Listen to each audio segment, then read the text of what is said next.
Hello there, my name is Rachel. Welcome to talk about animation, and today we do something special I do once in a while, I like to call a bad day animated films. It's basically we talk about animated films and not actually is the big three, just sort of underground, sort of independent or something out of the country that nobody really talks about, only Pacific groups.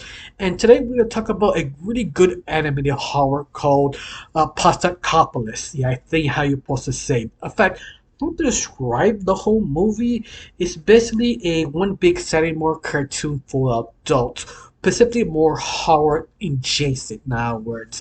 But interesting enough, if you like the idea but you're curious, it could be for me. I have to say yes if you like sort of Aqua Teen Hunger Force. If you like the movies of Aqua Teen Hunger Force or the series, or you still have that itch you want to scratch that sort of dark comedy, completely random, this animated film lands that, especially the horror, because he has a kill count and currently kills, and the whole movie is basically a bunch of a lot of different sort of maybe 80s sort of slasher joined together trying to beat the evil villain who is the evil scientist.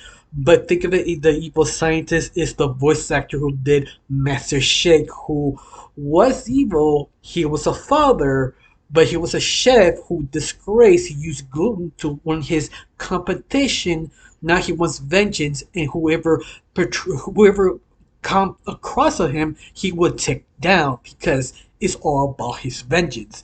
And that is sort of the whole idea. Even the trailer trying to promote it, it's just sort of weird how they're promoting because it's sort of hard to describe the movie, but it's very fun out there. It's not perfect. It has its flaws. In fact, if you want to see this movie, you have to watch it in Tubi. Some of you right now will be surprised. Wait, Tubi had animated movies?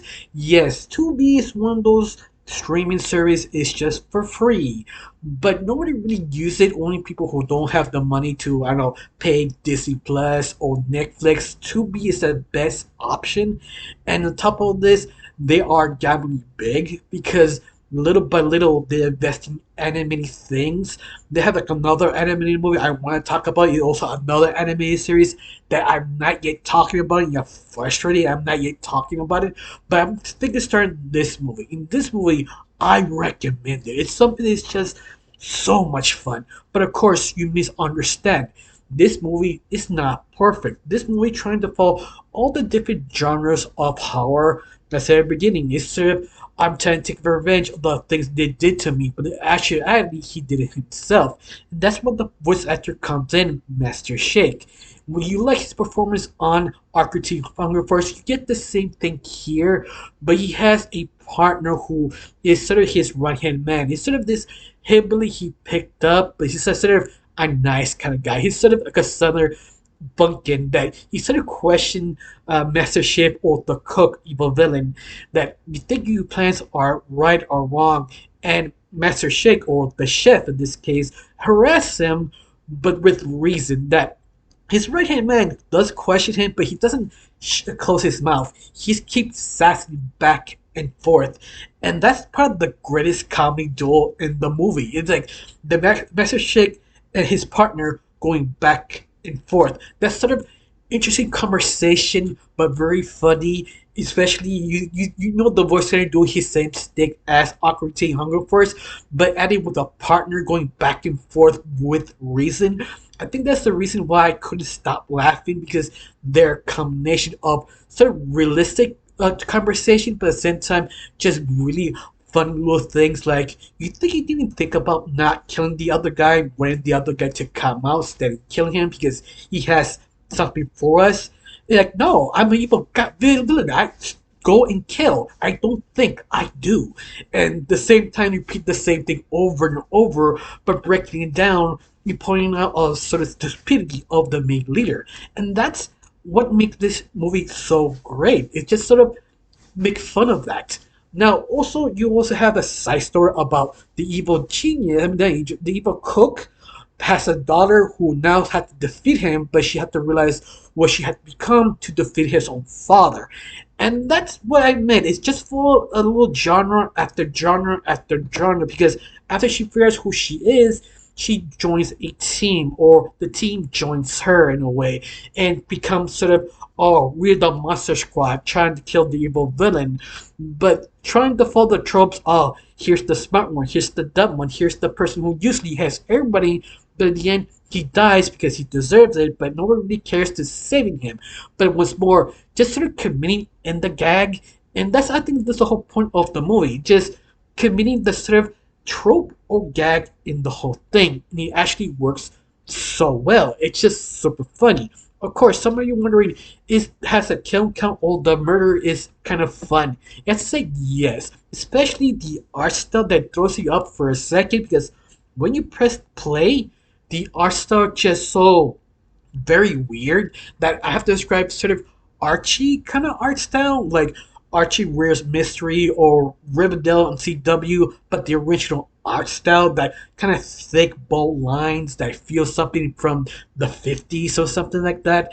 That how it starts, I'm like, am I watching the original Smurfs or something? Then a bunch of pastrami kills them. Yeah, I forgot to mention, the villain becomes kind of spaghetti monsters, and he has spaghetti creatures in killing other monsters, and that's the thing that grabs you because you wasn't expecting it. You see the trailer, you understand what you're going into. When you see it, you don't believe it because it kind of surprises you.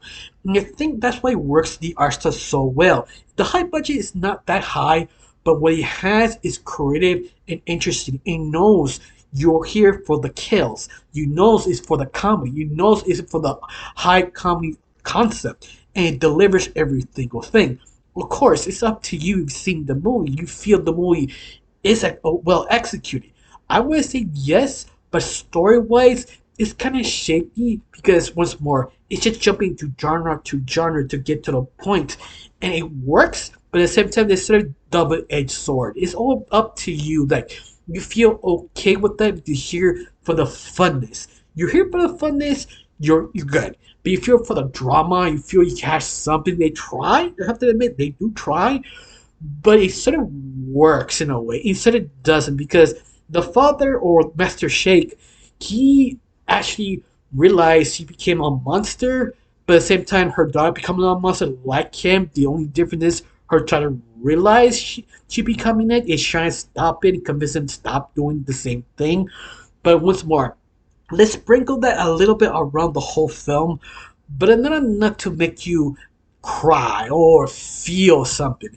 They're sort of aware things went wrong, but things just went wrong because it sort of became like apocalypse. You sort of accept the situation and just move on. That sort of kind of realistic kind of idea of, if this was real, this kind of happens. Like this conversation will be like this. Like there is no way going back and forth. And I think that was sort of the process of this movie. But once again, do you feel that's ruined the movie? No. I mean, the except for you is except for you, that's type of person who likes the art, all about the art. If the art doesn't sell you, you won't be invested. And the art, I have to say, it does. Especially the creativity, all the zombies, or not zombies, all the monster biscotti creatures. Some of them, they're not very creative. They're very simple. That's why I meant sort of Awkward Teen Hunger Force kind of ideas. They're like simple drawings, but creative enough to be different, but at the same time, they're here for the kills and slasher and the tropes, sort of kind of making fun of it, just clicks. Of course, the reason I'm doing this review that nobody really talked about this movie. I'm sort of surprised because it is actually good. It's not perfect. You have to keep your expectations low, but in the end, it's totally worth it because the kills, the comedy, especially the comedy. Oh my god, they know all the tropes and they know making fun of it. Like the reporter, like reporting on the world's taking the world's basically becoming chaotic. The evil just getting people, but sometimes they report something, they're not there. They're just brushing the teeth, like wasting time to the next call. They basically played with your expectations, the tropes. That's why I meant they understand this so well. Like each kind of character, even the halfway point, because they created a team. All the other characters are barely there. They, you don't really know them, but how they jokes, how they describe who they are, you get what they are. And that's basically the focus. So don't expect this grand, good, deep story. Just expect you having a great time. And that's it. Especially the kills. If you like the kills, you have a few creative moments. 100% sure some of you who watch this film, you probably like, I don't think it was that creative. You needed more, or you'd be satisfied. You would be in the middle. Because to me, I was satisfied. I wanted more, yes. But at the end, I came here to watch to see gore that deliver. But besides that, I have one question. You ever heard of this movie? You actually enjoyed this? If you did, tell me what's your favorite part. To me, I think it's just Master Chef, or aka the cook, and his redheaded man going back and forth, questioning the ideas they trying to take of the world, and also questioning how can we do this if we don't have fingers or knowledge of technology? It just sort of happens, and that's, I think, is the brilliant thing about this movie. In fact, I kind of wish the 2B decided to make this sort of a series then in the movie, or at least I hope they make a sequel, because they leave a sort of a cliffhanger at the very end. I mean, don't be surprised. You said, bro, spoilers. It's horror. It's one of the tropes. They always leave you a cliffhanger at the very end. So it's not a really a spoiler here. But besides that, I hope they do, because this thing has potential to be a great franchise if given a chance. Hopefully it was popular enough, because this is not a very old movie. This was like a month ago or something like that. But nobody really talked about it. This is the reason I made this review. This special sent me for that. People can actually at least know exist. At least if you want to see it, it's for free on Tubi. I recommend, especially if you're a horror fan. But you have to understand, don't make it your high expectation. Having a very reasonable expectation. If you like Aqua Teen Hunger Force, you get the same kind of quality, but just the pacing sort of slows down here and there, because once more, they feel like trying to figure it out but never got there. But in the end, it still works. That's the thing you have to be aware. But besides that, did you hear about this movie? Do you like it? Did you hate it? Tell me down below. Let me know. I got nothing else to say. Just thank you for watching. Don't forget to subscribe and have a wonderful day. Bye.